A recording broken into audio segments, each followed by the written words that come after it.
Ito ang resulta ng maling pundasyon, mga kapatid.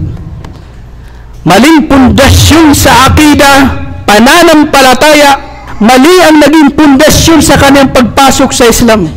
Dahil kapag datnan siya ng kabutihan, siya ay panatag sa kanyang relihiyon.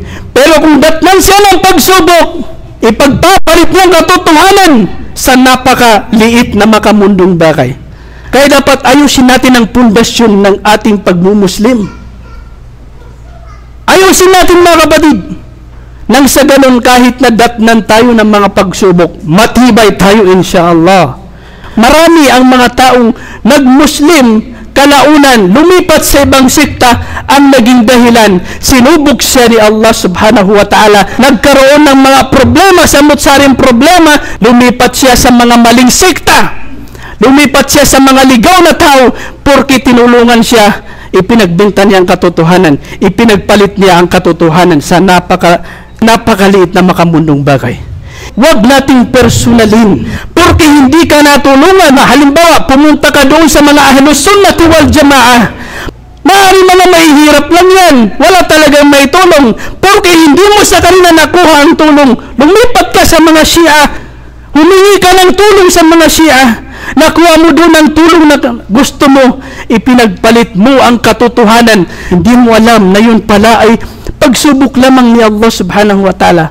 Kung makapasa ka sa pagsubok na yun, mananatili ka sa katotohanan. Kahit anong pagsubok ang ipagkaloob sa ni Allah subhanahu wa ta'ala, inna ma'al usri yusra. Pagkatapos ng kahirapan, susunod din po ang kaginhawaan sa atin, mga kapatid sa Islam. Wa may yattaqillaha yaj'al lahu makhraja. Sino man ang katakutan niya si Allah, magtawakkal siya kay Allah. Hindi siya gagawa ng masama. Kahit anong pagsubok, kahit anong kahirapan ng dumaan sa kanya, hindi siya gagawa ng kagagalit ni Allah.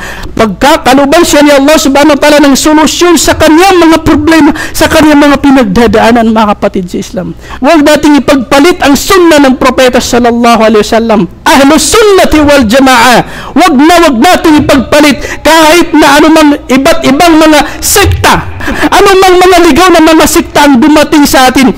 Huwag nating ipagpapalit ang ating paninindigan na tayo po ay mga sunnay, mga Ahlus Sunnati wal Jamaah.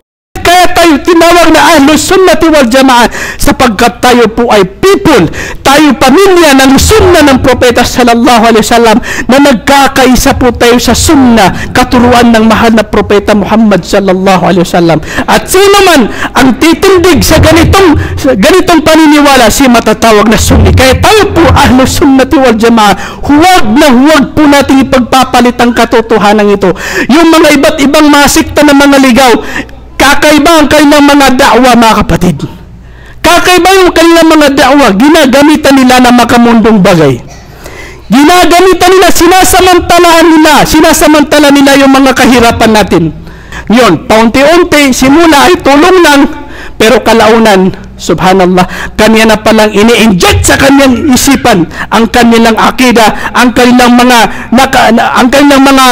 nakakadiring akida, nakagimbal-gimbal ng mga paniniwala.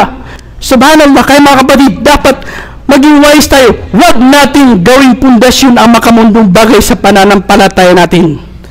Huwag porque hindi tayo nakakuha ng makamundong bagay sa Ahlus Sunnati wal Jamaah, lilipat tayo sa sekta ng mga Shia dahil dito nakukuha natin ang mga kabuhayan natin. Natutulungan tayo dito. Huwag, mga kapatid. Yan ang sinasabi natin, mga kapatid, na dahil sa kahinaan ng pundasyon, maling pundasyon ng pananampalataya, naliligaw ang mga tao. Huwag nating gawing pundasyon ang makamundong bagay sa ating panghahawak sa din. Gawin natin yung katotohanan, yun ang pundasyon natin sa relihiyong Islam.